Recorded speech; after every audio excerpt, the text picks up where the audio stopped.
Só lhe colocar para gravar? Ok. Pronto. Bom dia. Hoje eu vou falar então de LLA, né, leucemia linfocítica aguda. Eu vou fazer um formato bem diferente. E eu já dei essa aula algumas vezes aqui e eu acabo fazendo um apanhado geral e tentando mostrar como é que a gente enxerga a situação, tal, mas eu não sei o quanto que a gente acaba sedimentando conceitos ou condutas importantes, né? Então eu vou...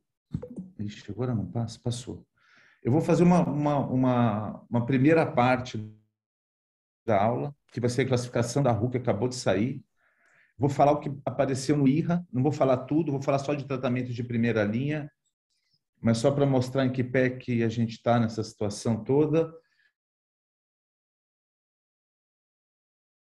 Tipo, o Eduardo Chap, eu já comentei dele algumas vezes aqui, inclusive nessa reunião. Ele é eu não sei o nome exato dele, se é um colaborador, se ele é, mas eu acho que hoje em dia ele é um parceiro nosso. Ele ficou 2 anos na Espanha com o Dr. Ribeira e eu acho que ele virou uma grande assumidade em LLA. E a gente estava passando visita outro dia, começamos a ter as paraginase e eu vejo que tem um despreparo real de todo mundo em relação às paraginase. Eu sempre dizia que eu não faria um protocolo baseado em pediatria sem uma ajuda de um pediatra. Hoje eu não faço um protocolo baseado em pediatria sem a ajuda do Eduardo. Então, vocês vão ter a oportunidade de conhecê-lo e ele vai falar um pouco. Ele acabou de dar uma aula muito boa no evento de asparaginase. Eu achei que seria interessante ele falar para a gente. Hoje nós temos par e com todas as dificuldades e, de novo, tem um despreparo real do nosso time em relação a isso. Então, vamos lá. Classificação da RU antiga. 2016, acho que ela ficou por bastante tempo, a gente conhece. Ela é baseada em imunofenotipagem, né? B e T, T e early T. E as que não tinham alterações estrogenéticas, hiperdiploidia, hipodiploidia e as alterações genéticas associadas às suas alterações moleculares. Existia uma entidade provisória, que era o BCR-like, mas era uma classificação muito baseada em citogenética. Eu diria que mudou relativamente pouco agora, mas realmente eles estão migrando para uma classificação mais molecular, deixando de citar o Dr. Bordin. Quer dizer, isso cria uma dificuldade cada vez maior para a gente em relação à classificação e diagnóstico.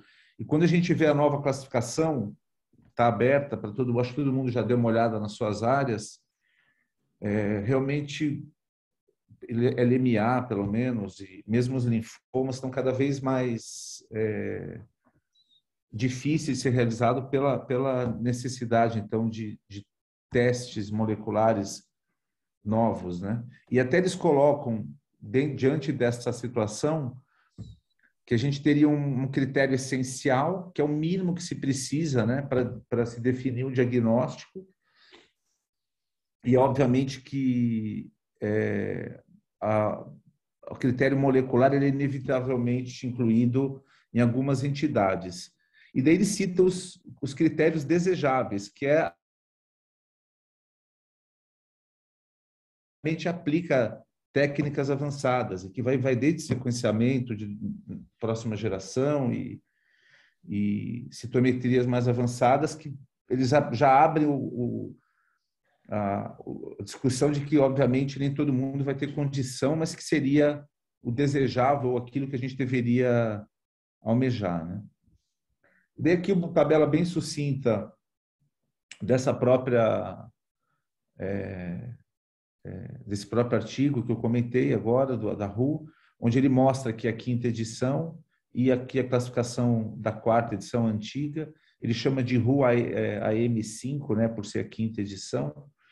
E a gente vê, então, a primeira questão é que, atualmente, aquilo que eu havia dito, a classificação é toda baseada em biologia molecular.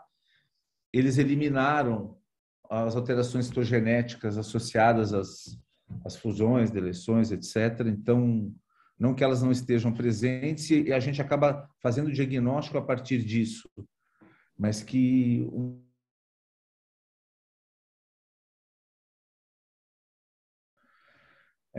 eles tiraram o termo alta hiperdiploidia acima, eu nunca lembro o número, acho que acima de 50 pares cromossômicos. A gente sabe que não necessariamente eu preciso ter 50 ou mais em criança para ter bom prognóstico. Eles tiraram esse termo alta diploidia, alguns termos mantiveram. BCR-ABL, aquilo que eu falei, eles tiraram o 922. O BCR-ABL-like, que era uma entidade provisória, passou a ser uma identidade definitiva. A gente discutiu esse subtipo de leucemia aqui. No Brasil existe um grande problema diagnóstico, que é preciso de fazer sequenciamento genético e acho que isso vai demorar muito para a gente ter de forma realmente difundida no Brasil. É uma leucemia peculiar, de alto risco, no Brasil, e realmente a gente deve o diagnóstico. Às vezes que eu vi foi sequenciamento painel na medicina privada. E a outra questão é que existem possíveis drogas-alvo, e ainda, até eu tive uma mesa há pouco tempo discutindo com o Dr. Ribera, que ele diz, mesmo na Europa, os critérios de diagnóstico de BCR-ABL-like, eles são diferentes ao longo da Europa. Então, provavelmente, essa classificação nova vai acabar definindo de forma mais precisa esse subtipo. É uma coisa que o Brasil está realmente para trás. Aqui, novas alterações, de novo, que não mudaram, apenas com menção molecular. Eles colocaram uma entidade que não havia incluído, que é o ETV6 RUNX1 e que é uma subentidade, não o ETV6 com o RUNX1, mas com outros parceiros que acabam tendo um fenótipo parecido. E o TC3-HLF, que também não havia sido colocado anteriormente, também foi descrito há anos atrás por 2 grupos, se não me engano, um alemão, e validado como uma subentidade em pediatria. E aquilo, né? A parte citogenética são outras alterações citogenéticas não incluídas aqui, que seriam subclassificadas em grupos distintos. E daí eles colocam, esse último grupo, né, define por alterações genéticas distintas,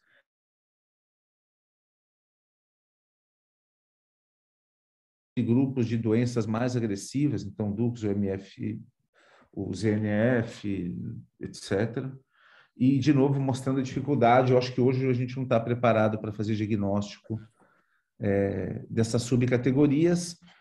Um alento para quem faz adulto é que muitas dessas descrições são de patologias pediátricas, então acho que a gente vai acabar não tendo um N tão grande, uma incidência muito pequena em adulto, mas, novamente, cria aí um abismo diagnóstico e acaba sendo complicado aqui para o Brasil, talvez para o mundo todo, né? Mas para a gente especificamente. E LLAT, eles tiraram o NK, virou LT e T madura. Então,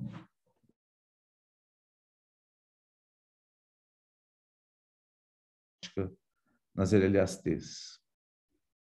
Bom, pulando rápido para o IRRA, eu não peguei tudo, eu tenho bastante trabalho, eu tenho a compilação de primeira linha, segunda linha, eu peguei aqui primeira linha, mas eu não vou falar de trabalho por trabalho, aqui os 4 primeiros de LLA Filadélfia negativo, aqui LLA Filadélfia positivo, e a gente vê os principais trabalhos, inclusive o oral, é a associação de imunoterapia em primeira linha, o que eu acho que ainda hoje não é totalmente definido.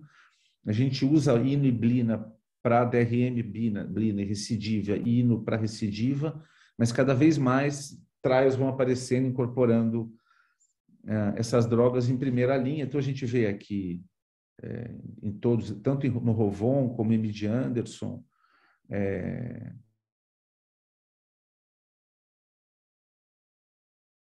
discussões com os residentes em relação ao Ipercevade, né?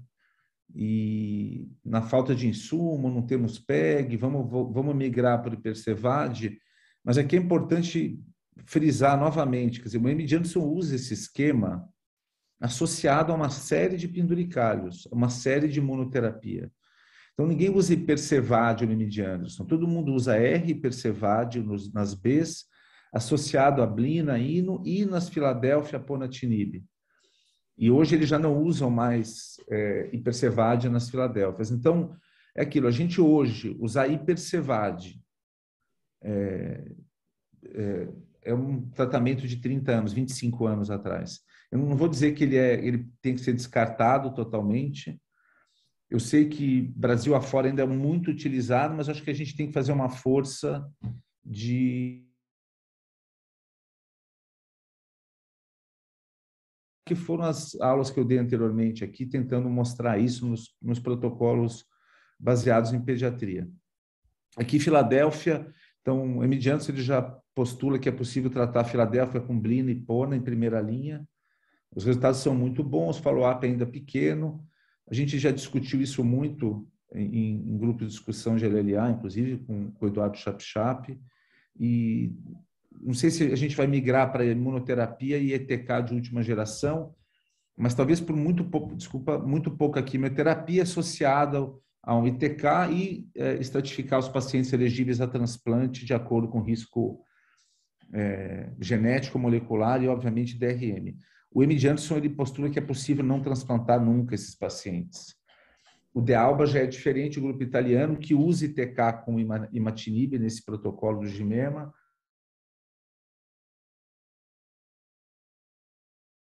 Isso. Tá? Então, são questões importantes, mas lembrando a imunoterapia tentando migrar aí para a primeira linha. Daí a gente vê aqui, saiu isso acho que na quinta ou na sexta passada, na última Blood, a incorporação, né, de imunoterapia ao longo da história nas LLAs e o transplante halogênico como a principal imunoterapia inicial, e depois surgiu o rituximab, que a gente ainda não conseguiu incorporar no SUS, então é isso, a gente está há 15 anos de alguma coisa que já é bem definida, então não usar anti-CD20 em LLA-B, você perde realmente um contingente aí de pacientes que poderiam ser tratados. Blina, que parece que faz pouco tempo, mas não foi em 2014, depois Ino, e agora os CAR-Ts, e agora acabou, antes era para criar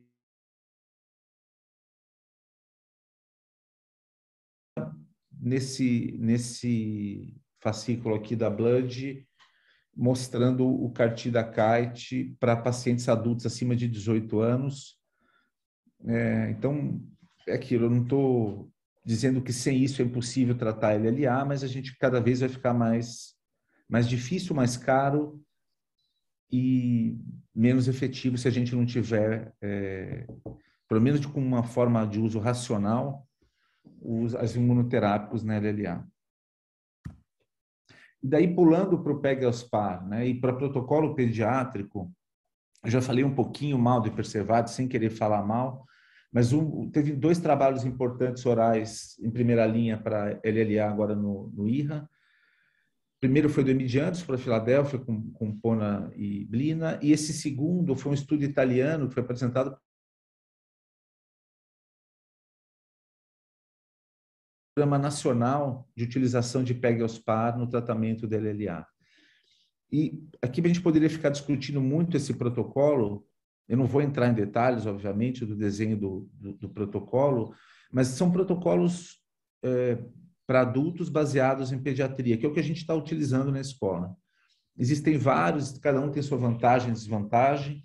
A gente está tentando se acomodar com os que a gente consegue se comprometer a realizar até o final, mas um denominador comum, além das 5 ou 8 químicos que a gente já conhece, antraciclina, oncovin, ciclofosfamida, metrexate, a maioria deles engloba esses blocos em combinações 6-mercapto, assim por diante, quimio intratecal e aqui a PEG-ALSPAR, em vários pontos do tratamento. de forma em tratamento de LLA, mesmo em adulto, tentando fazer com que o paciente esteja livre de transplante ou aumentando a chance de cura sem transplante. E aqui eles fazem uma estratificação de risco inicial. É interessante que eles, uma coisa óbvia, mas eles tipam HLA o diagnóstico, coisa que a gente também faz, e ele indica transplante de acordo com a DRM e de acordo com o risco genético e molecular do paciente. E isso inicialmente, e depois da consolidação, ele também faz uma nova dicotomização, e aqueles de muito alto risco ou aqueles de risco baixo que mantêm MDR positiva vão para transplante, enquanto aqueles pacientes de menor risco DRM negativa vão para tratamento de manutenção. Então, isso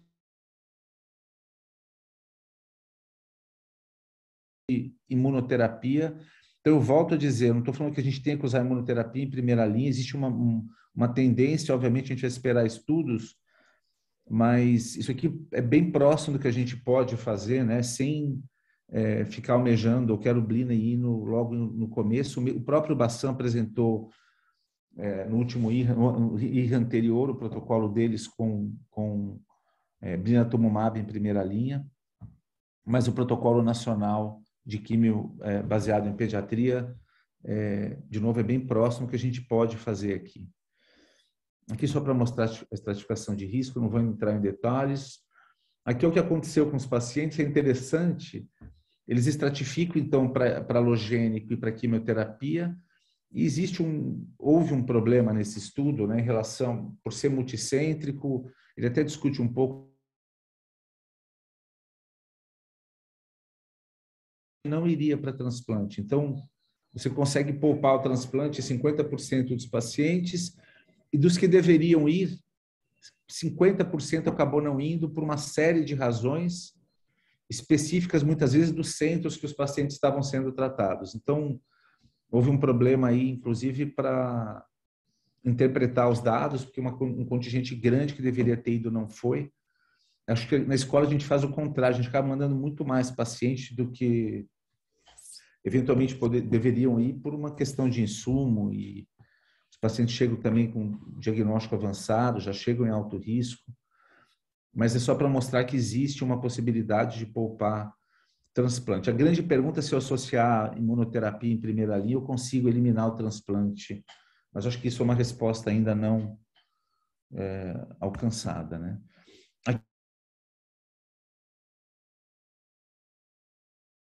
Em 2 anos e 66 em 3. No Brasil a gente não tem esse número, obviamente, mas eu acho que é um número realista e bom, pensando em LLA de adulto, lembrando que da infância isso aqui é muito melhor, né? E o racional é o mesmo. Então, aqui por grupo de idade, estão mostrando que idade é importante, que a gente lida nos adultos, né? Aqui relacionado a DRM, e aqui quem deveria ter ido e não a transplante, mas como eu disse, houve um problema por um contingente grande de pacientes não ter ido para transplante, mas mostrando que aqueles pacientes que acabaram indo para transplante foram pior, mas, de novo, ele discute que esse dado não tem tanto valor. Aqui, de novo, em relação à idade, esses 2 pacientes, semana retrasada, eu perguntei na visita o que a gente tem que fazer, o que a gente tem que avaliar para poder aplicar PEG aos pares. Os residentes realmente não estavam sabendo, culpa nossa por não estar ensinando, né? E realmente o dado na literatura é muito esparso. Por isso que a gente resolveu organizar essa aula dessa forma. E esse estudo, por ser um estudo multicêntrico, italiano, próximo ao que a gente faz, a gente vê aqui coisas interessantes. Então, ele tem todo um cuidado de manuseio do PEG aos pares, então, em relação à albumina, nutrição parenteral, a L-carnitina para tratamento de toxicidade hepática. Ele tem até que uma conduta agressiva em relação à parte da coagulação. E o que é interessante é que, com todo o cuidado, um protocolo bem desenhado, 40 pacientes dos postergar, atrasar a infusão de Pegospar por toxicidade. 20 dos pacientes precisaram reduzir por toxicidade e 5 descontinuar. Mas aqui mostra o manejo fino dessa droga ao longo de um protocolo quimioterápico contínuo e a dificuldade disso. A gente vê que não teve grandes, maiores toxicidades grau 2 ou mais, a não ser hepática. Então, talvez seja o principal cuidado que a gente deva ter. É isso que a gente vai discutir hoje. E a gente tem tido aquilo, né? A gente conseguiu 3 ampolas, são valiosas para a gente não pode se dar o luxo de utilizar isso de forma inadequada. Então, isso que a gente vai discutir hoje. Aqui são as conclusões dele e tal, e mostrando que em relação à PEG, eles tiveram uma perda de 2,5%,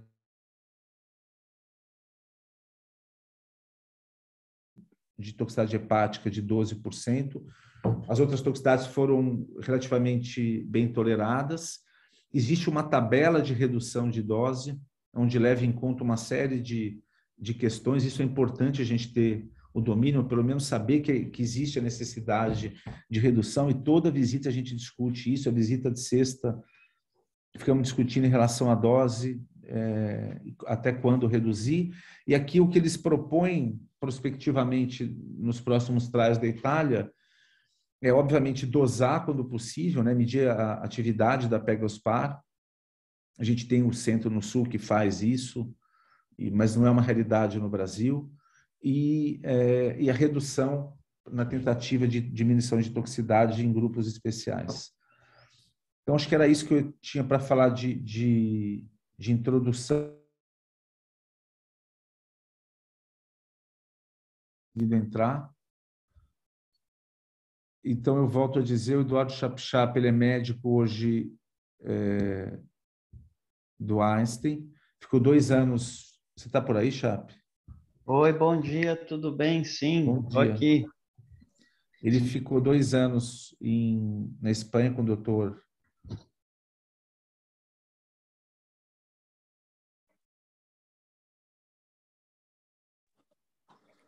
Acho que ele caiu, se você quiser falar, Chape, já. Oi, gente, bom dia. Sou Eduardo Chapchap, eu sou médico de hematologia do Einstein. Fiquei 2 anos como fellow lá do grupo PETEMA na Espanha, junto com o doutor Ribeira, estudando aí a parte de LLA. E agora desde que eu voltei, eu me voluntariei a ficar aqui na escola, também aí graças ao Dr. Fábio que abriu um pouco essa porta aí. Sou ex-aluno da escola, adoro a escola, moro aí no bairro e assim, eu fico um pouco triste que, na condição que a gente está, mas eu acho que a gente não pode desistir, tem que continuar realmente caminhando aí, que a escola tem muita estrutura ainda, né, para ser reativada, né, reviver tudo aí, trazer muita coisa boa para a área científica. Então, bom, como ele está fora, acho que eu já vou começar aqui. A minha ideia é passar um pouco para vocês, assim, de algumas estratégias, um pouco sobre como a asparaginase age e como que a gente pode tentar otimizar o uso dela nos protocolos inspirados em pediatria para tratar LLA do adulto. Peraí que não passou aqui. Acho que todo mundo está vendo aí direitinho, né? Sim, sim. Tá bom, obrigado, doutor Celso. Vou falar um pouco então sobre o mecanismo de ação, um pouco sobre benefícios e riscos, um pouco sobre a diferença entre as formulações, né? Hoje, assim, asparaginase convencional, né, que seria a antiga, que está mais disponível, né, comercialmente, a Spectrila. A asparaginase pegilada, né, as mais disponíveis é a Oncospar e uma formulação indiana Ramsil. É importante que essas duas têm teste de qualidade e elas realmente têm eficácia também. E a outra asparaginase que é usada mais em casos de alergia às formulações de E. coli é a asparaginase derivada da ervínia, que em 2021 foi aprovado uma asparaginase ervínia, que é, aqui na verdade acho que coloquei errado, é uma ervinase que ela é recombinante, né, não pegilada. Existe uma PEG crisampastase que eu vou mostrar para vocês que é mais recente, que aí sim é a ervínia pegilada.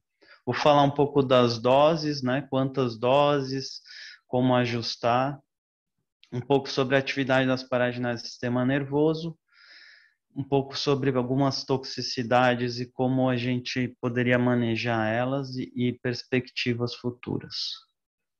Então, sobre o mecanismo da ginase, ela vai depletar o aminoácido asparagina, transformando ele em ácido aspartico e amônia. E a gente também não pode esquecer que ela tem alguma atividade na depleção da glutamina, que também vai transformar esse ácido glutâmico em amônia.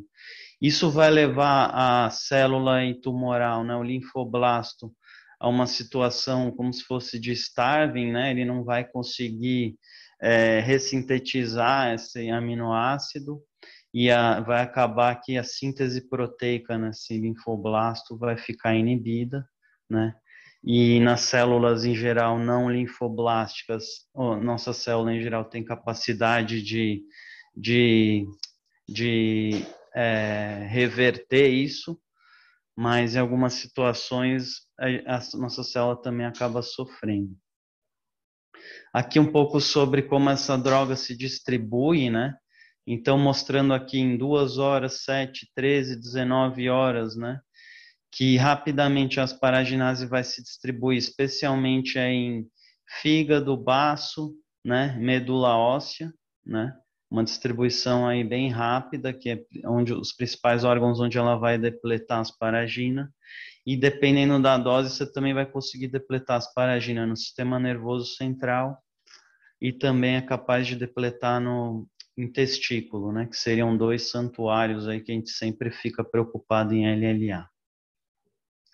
Aqui falando um pouco sobre a diferença entre as formulações, então assim, a asparaginase de E. coli, né, ela tem uma meia-vida em torno de 26 a 30 horas, tem uma taxa de imunogenicidade relativamente alta, aí pode chegar até 75% do paciente forma anticorpos contra a droga.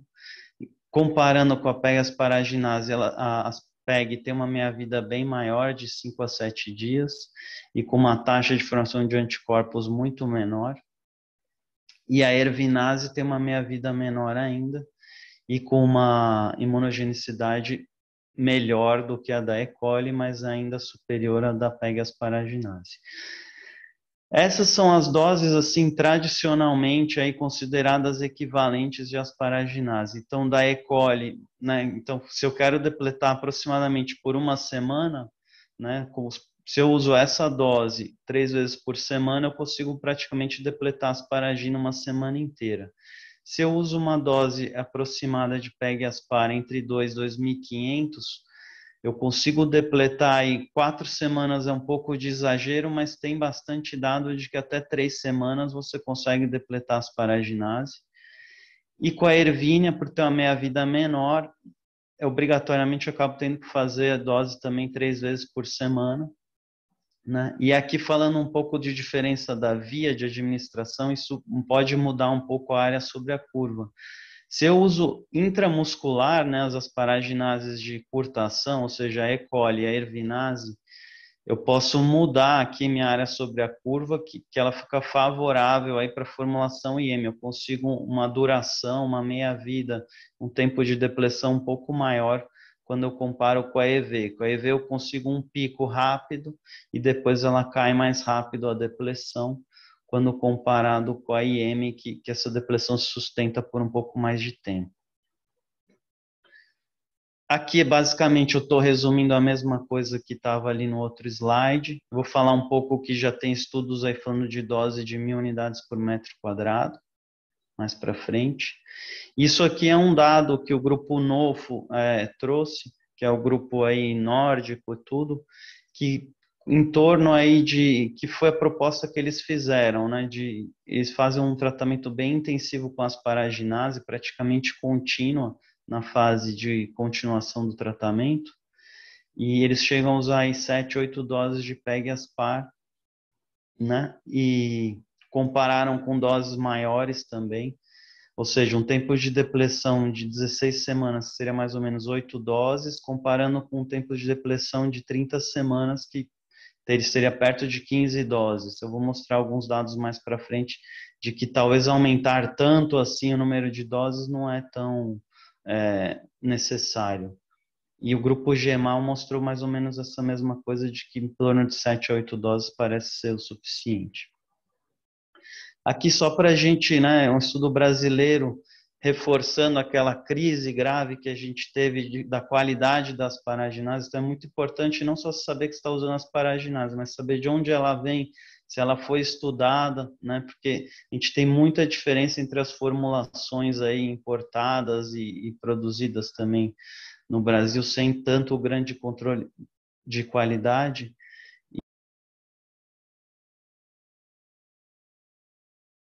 Aí bem feitos sobre a atividade dessa droga, que tem muita diferença entre uma formulação e outra.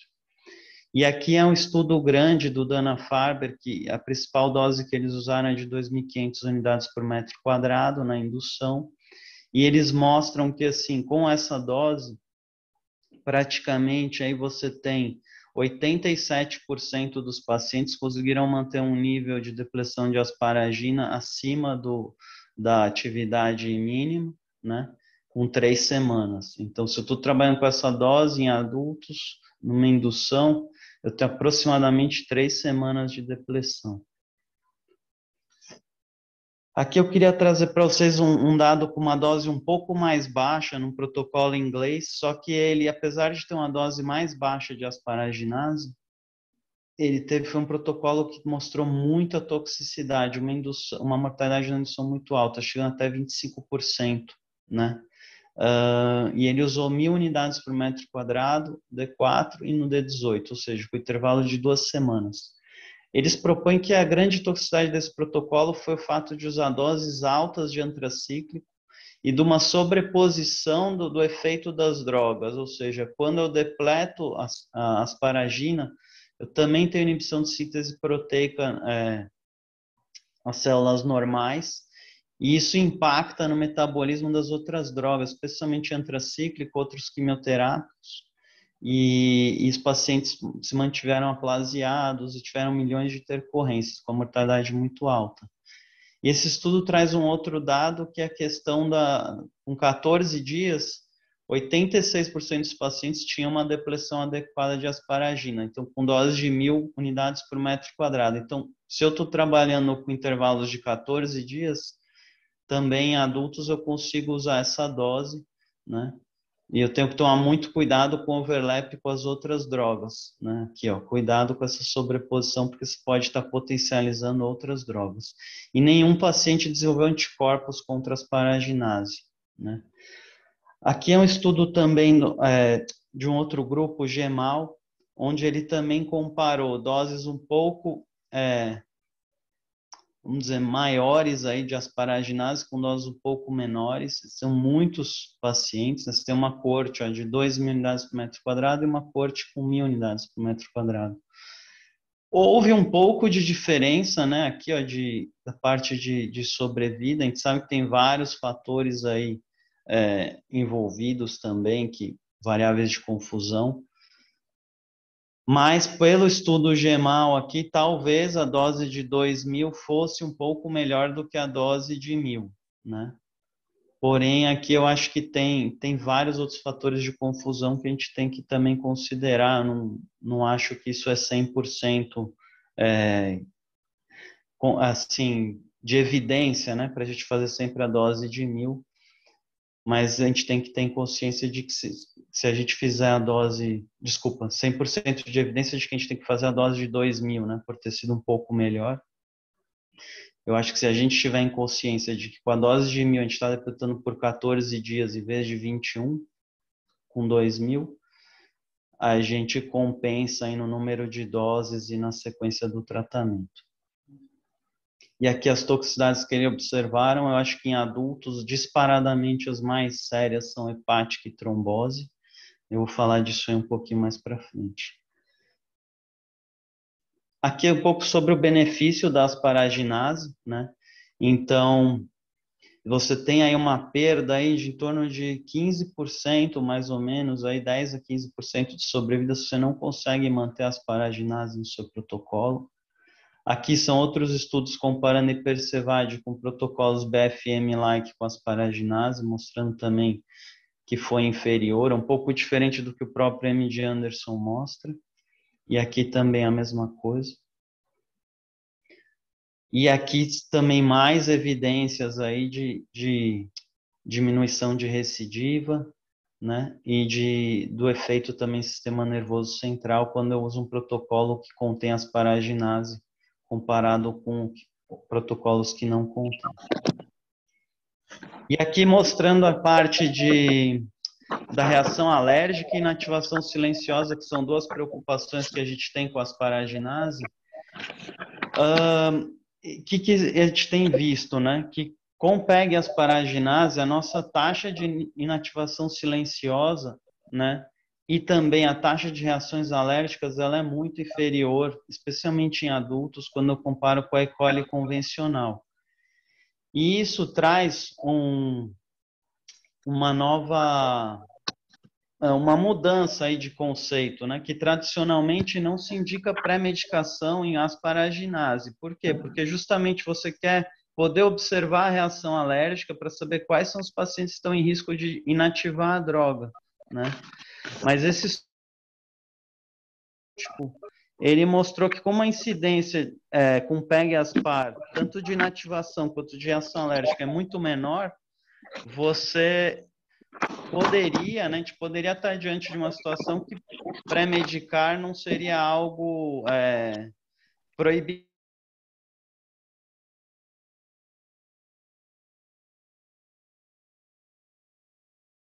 Está mudo, Chape. Oi, acho que alguém tinha me mutado. Estão me ouvindo? Sim. Tá. Não, aqui eu só estava comentando rapidamente aqui que as taxas de alergia e inativação silenciosa com Pegaspar são muito menores do que com E. coli convencional. E isso abre uma porta aí também de que pré-medicar talvez não seja algo tão proibitivo aí quando estou usando o Pegasparaginase. Aqui só para citar algumas situações que talvez o benefício da asparaginase seja ainda duvidoso, né? Então, especialmente em LLA Filadélfia positivo, o uso de asparaginase junto com TKI pareceu ser muito tóxico, a experiência do grupo britânico, aquele mesmo estudo do CAL14 que eu mostrei. Então, isso ainda aparentemente não precisaria ter asparaginase e protocolos de Filadélfia positivo, né? Especialmente pacientes mais velhos, uso de TKI junto. Muita toxicidade hepática, principalmente.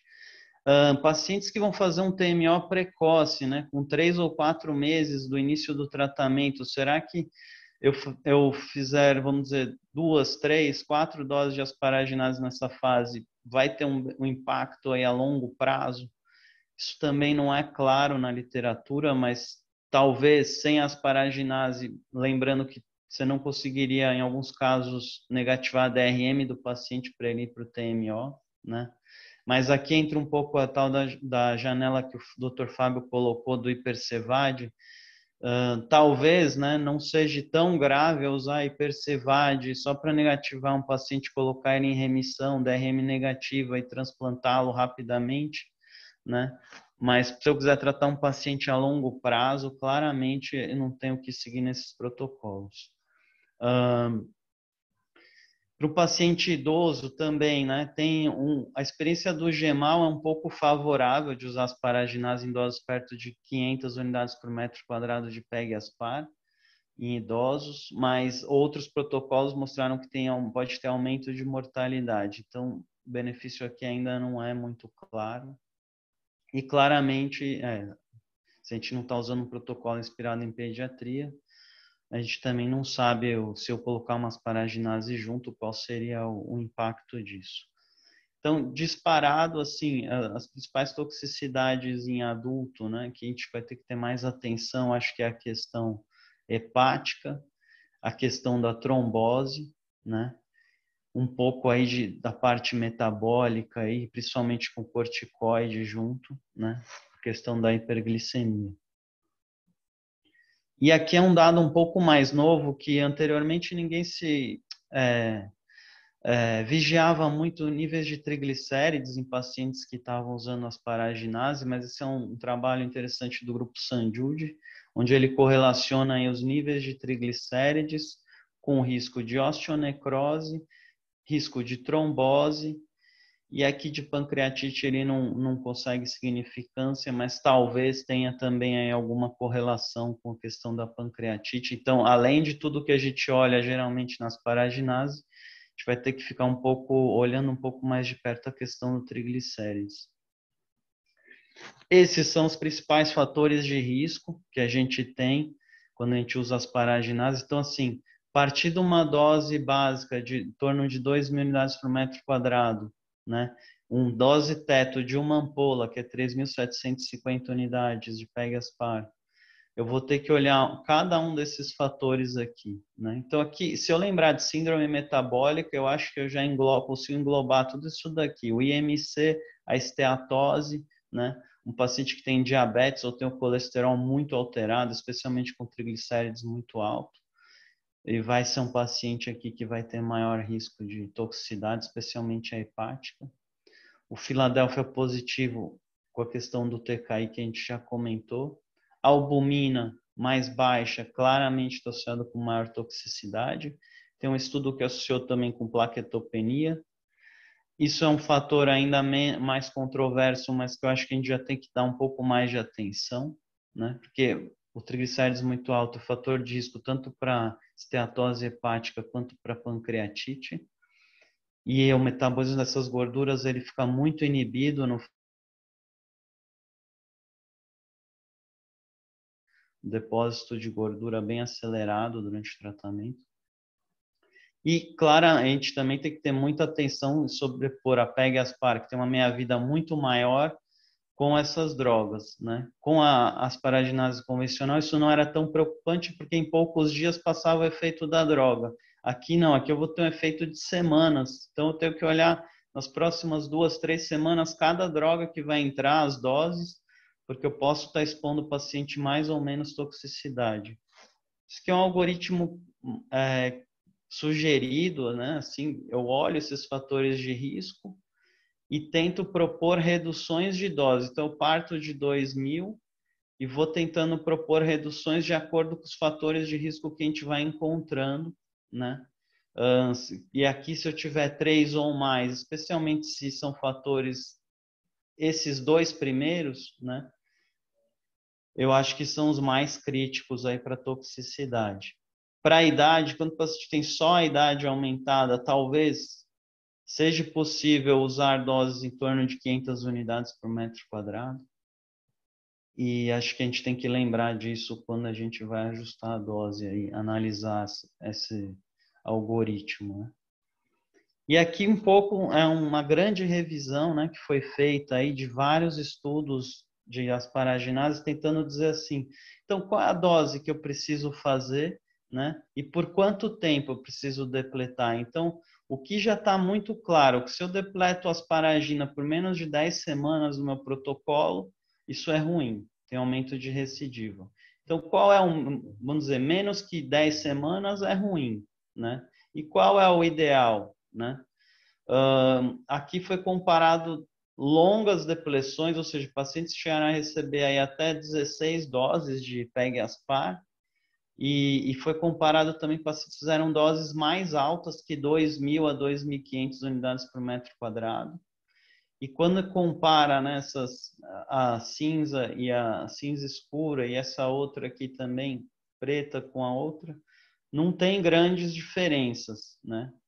E aí eu trago aquela experiência aqui, tanto do GEMAL, né, quanto do Grupo Nofo, onde eles colocam que parece, né, que em torno de 7 a 8 doses, que daria em torno de 16 semanas de depleção, parece ser o ideal. Mais que isso não parece adiantar nada, e menos que 5 6 doses ali, né, que seriam as 10, 12 semanas, parece ser pouco, né? Então, a gente tenta encontrar um número aí ideal que talvez seja em torno de 7 a 8 doses, que daria em torno de 16 semanas de depressão com uma PEG-Aspar. E aqui só um pouco sobre a via de administração, que eu já comentei ali. Com PEG-Aspar, a questão da meia-vida, se eu uso IM ou EV, não muda tanto, mas o que muda muito é que se eu uso IM, isso eu tenho realmente, isso realmente tem evidência. Quando eu uso a PEG-Aspar IM, eu tenho menos liberação aguda de amônia, né, comparado com a EV. E esse estudo também sugere que IM tem um pouco menos de reação alérgica. Porém, a gente não pode esquecer que quando usa IM, a reação alérgica pode ser tardia, pode ocorrer algumas horas, né? Depois, às vezes o paciente vai ter a reação em casa e a gente não vai conseguir ver, né? Então, eu acho que do ponto de vista prático ainda é mais interessante a gente usar EV, até porque se tiver reação alérgica, você ainda está com o paciente, vai ser uma coisa ali que vai ocorrer poucas horas depois. E a IM, alguns vão fazer reação em casa, né? E só usaria IM se você tiver evidência que o paciente está fazendo reação para liberação de amônia, liberação aguda de amônia. Esse paciente realmente tem benefício de fazer IM, porque ele vai converter para amônia muito mais lentamente. E aqui é o que eu já tinha falado, né, da questão da mudança do conceito. Será que a gente pode premedicar de uma maneira mais tranquila pacientes que estão fazendo PEG-Aspar?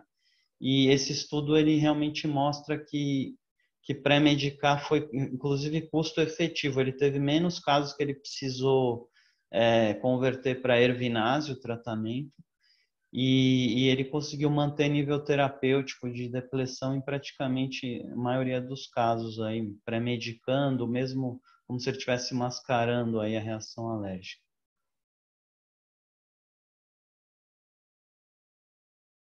É possível a gente sensibilizar os pacientes, né? Então ele faz doses bem baixinhas aí, né, monitorando o paciente, e ele realmente mostrou que é possível de sensibilizar alguns pacientes e você continuar usando aí talvez até a mesma formulação da asparaginase para pacientes que não inativam a droga, mas têm reação alérgica. Aqui eu queria comentar só algumas evidências aqui que a gente tem de como combinar a droga com outros fármacos. Então, assim, claramente uma combinação que é ruim, né? Se eu sobrepor efeito da asparaginase com etoposide, né? Ó, foi mostrado em 95 pelo Dr. Pui Sanjude. Isso foi muito grave, né? Isso teve aí uma grande... Ele atribui, né, por esse mecanismo aqui de lesão do DNA, mas aumentou muito o risco de neoplasia secundária nesses pacientes. E uma outra combinação que também é muito importante é quando você usa metotrexate junto com asparaginase. Então, qual é o momento ideal? Em geral, após 24 horas do MTX, né? Hoje os estudos, quando faz alta dose de MTX, geralmente estão entrando com a PEG-Aspar no D3. E então aqui importante, porque se você faz asparaginase antes do MTX, você pode estar diminuindo, inclusive, a eficácia do MTX. Então, a combinação ideal é que ela entre depois do MTX. Aqui é um estudo do Sanjude, onde ele tentou usar doses mais altas de PEG-asparaginase, né? Do ponto de vista clínico, ele não viu benefício, mas o que ele mostrou que é interessante é que talvez, se a gente estiver abordando doenças em sistema nervoso, a gente tenha que usar uma dose de asparaginase um pouco maior, né? Que nesse caso aqui, ó, com doses de 2.500 por metro quadrado, praticamente todos os pacientes conseguiram estar com uma depressão de maior que 0,4 no sangue, no D14, né?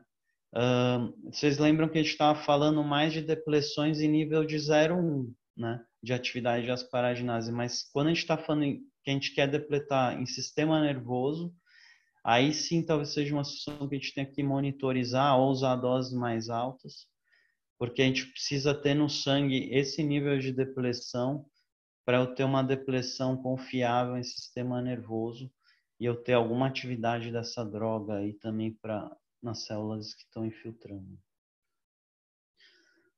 Aqui é a mesma coisa, e ele realmente mostrou alguma pequena diferença estatística, né, de resistivo e sistema nervoso quando ele depletou melhor as paraginas do sistema nervoso. Aqui é uma proposta um pouco de manejo, né? Manejo de toxicidades. Então, quando eu estou falando de hepatotoxicidade, além de estar olhando todas aquelas coisas que a gente já falou, de redução de dose, acompanha o fígado do paciente. Se ele já se enquadrar numa toxicidade pelo menos grau 2, já é sugerido que você já entre com carnitina e complexo B, né? Especialmente porque essas toxicidades sobem muito bilirrubina e transaminases. Então, se eu conseguir reverter isso rápido, eu consigo também manter o restante da quimioterapia. Se eu ficar esperando isso piorar, eu perco o time e todo o resto trava, né? Se o paciente faz isso e ele recupera, né, para uma toxicidade grau 0 e rápido, hepática, teoricamente você pode manter as doses de asparaginase nas próximas aplicações. Se ele não consegue, se ele chega no máximo a grau 1, sugestão aí manter a carnitina e realmente fazer redução de dose. Para tromboembolismo, né, talvez aí os colegas da coagulação, os grandes professores, eu tive aula, posso até comentar algo, mas assim, minha sugestão, né, do ponto de vista prático, evitar reposição profilática de fibrinogênio. Já está provado que se você repõe muito fibrinogênio, você aumenta o risco de trombose, né? Pacientes que estão fazendo asparaginase.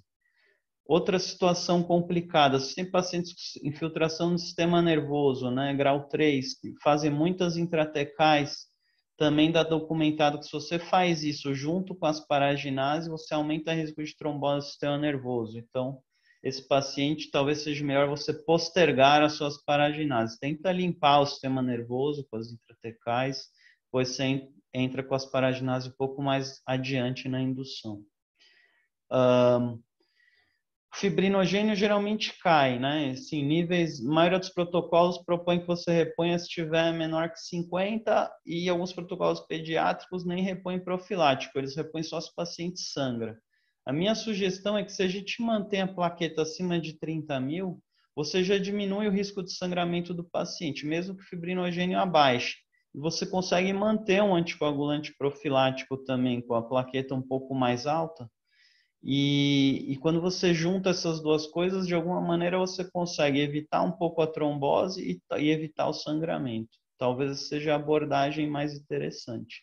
A maioria dos estudos é com Clexane, apesar da gente saber que a asparagina diminui antitrombina 3 e que o ideal seria repor antitrombina 3, que a gente geralmente não tem acesso.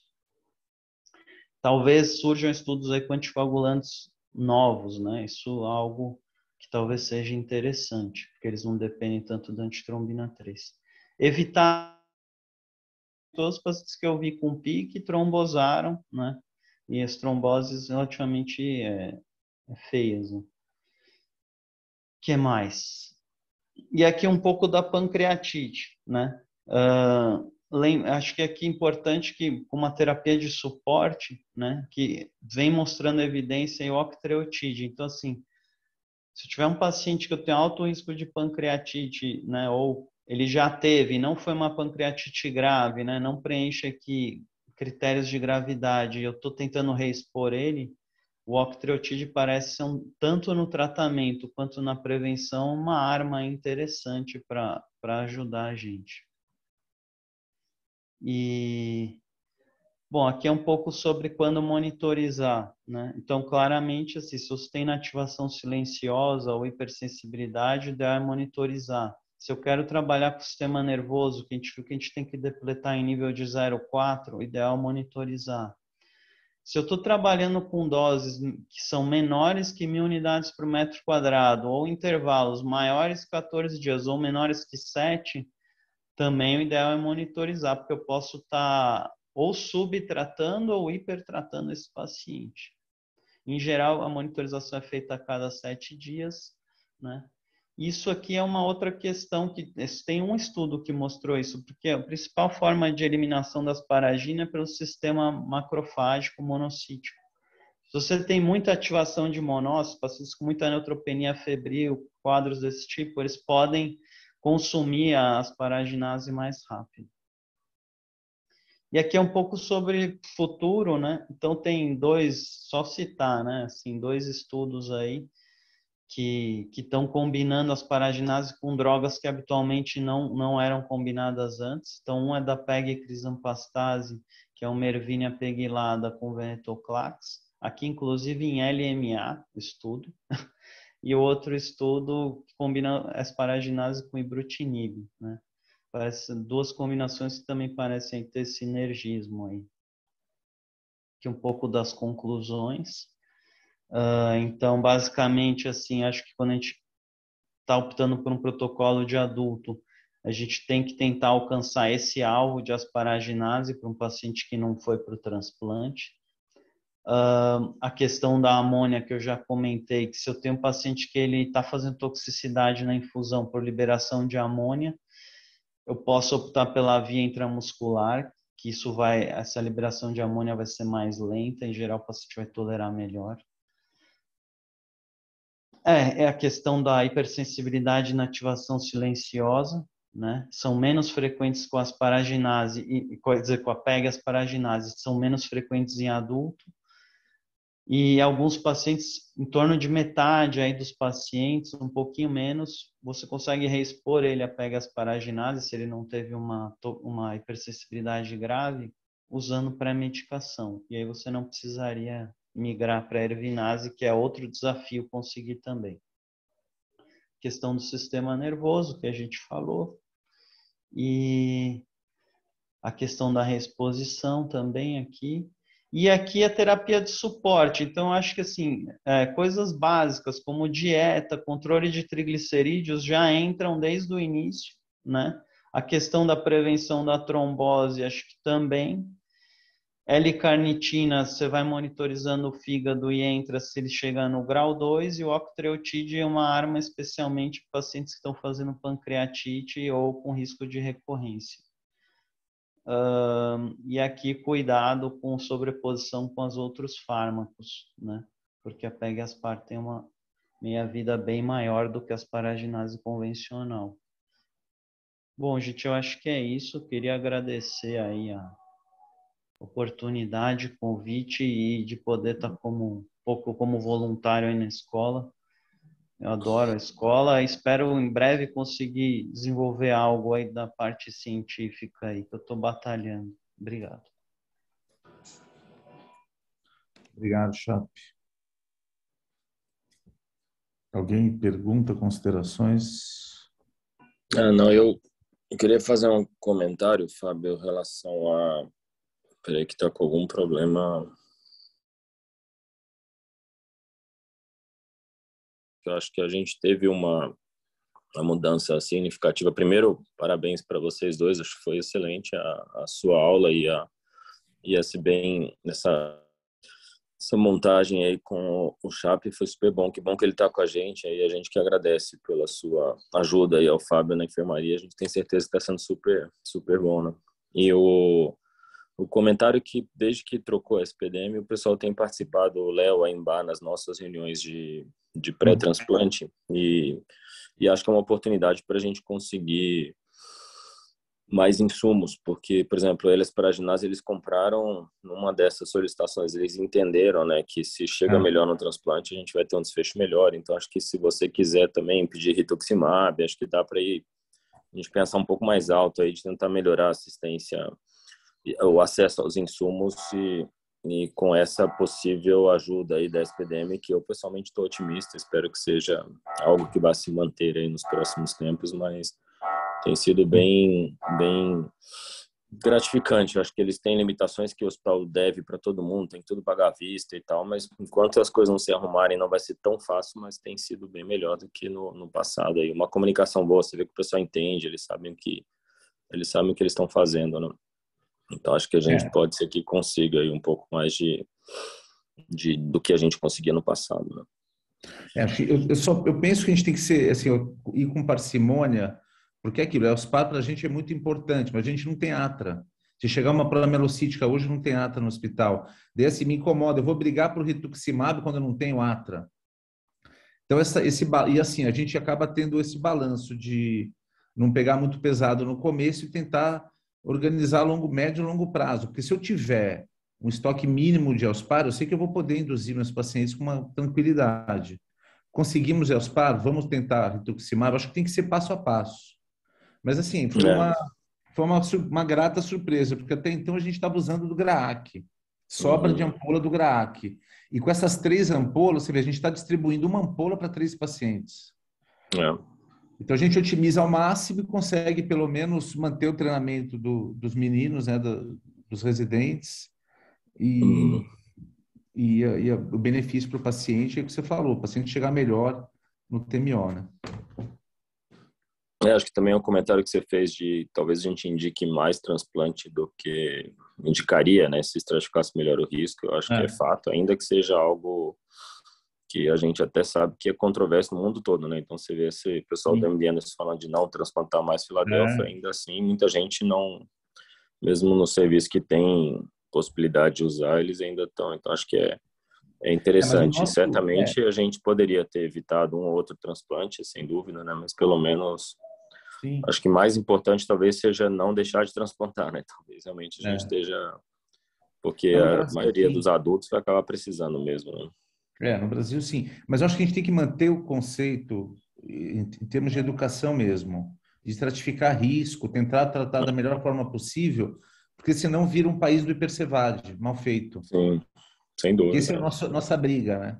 É muito mais difícil fazer um protocolo pediátrico, SPA, mas o hipersevade todo mundo tem mão, entre aspas, mas não é tão elegante, né? Acho que exato. É o nosso é o dia a dia. Que os nossos residentes não saiam por aí fazendo o que todo mundo faz, né? Que é fazer hipersevagem, porque é mais fácil, né? E só para complementar essa coisa do hipersevagem, acho que no cenário de tem risco aí de colonização por bactéria multiresistente, todas essas coisas, o hipersevade ele é mais mielotóxico do que os outros protocolos. Então, até para o cenário realidade Unifesp, talvez ele seja até pior, né? Porque você vai ter mais neutropenia febril, muita mielotoxicidade e provavelmente esse paciente vai chegar multicolonizado até no TMO aí talvez não vá ser bom, né? Aí, a gente consegue deshospitalizar com um protocolo. É um engano achar que é mais tóxico, é menos mielotóxico. Tem outras toxicidades. Mais metabólicas. Mais metabólicas. Se fizer um manejo ali otimizado para suporte, se deshospitaliza, né? Parece ser mais interessante. Tá bom.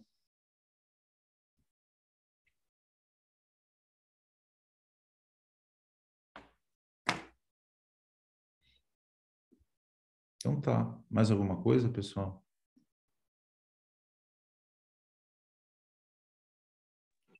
Então, obrigado. Você quer tá tímido hoje aí, né? Não, o termo árduo. Agora os residentes não vão poder ter desculpa que não sabem mais. Eu perguntei para eles 2 exames, era albumina e ultrassom. Hoje essa resposta tem que estar na ponta da língua, né? A gente não pode sair fazendo aos par sem estratificar risco nos pacientes. A gente foi muito além hoje. Obrigado, viu, Chape? Obrigado. Desculpa, hein? Demorou um pouco minha aula. Ainda devem ter cansado aí, não conseguem nem mais perguntar nada.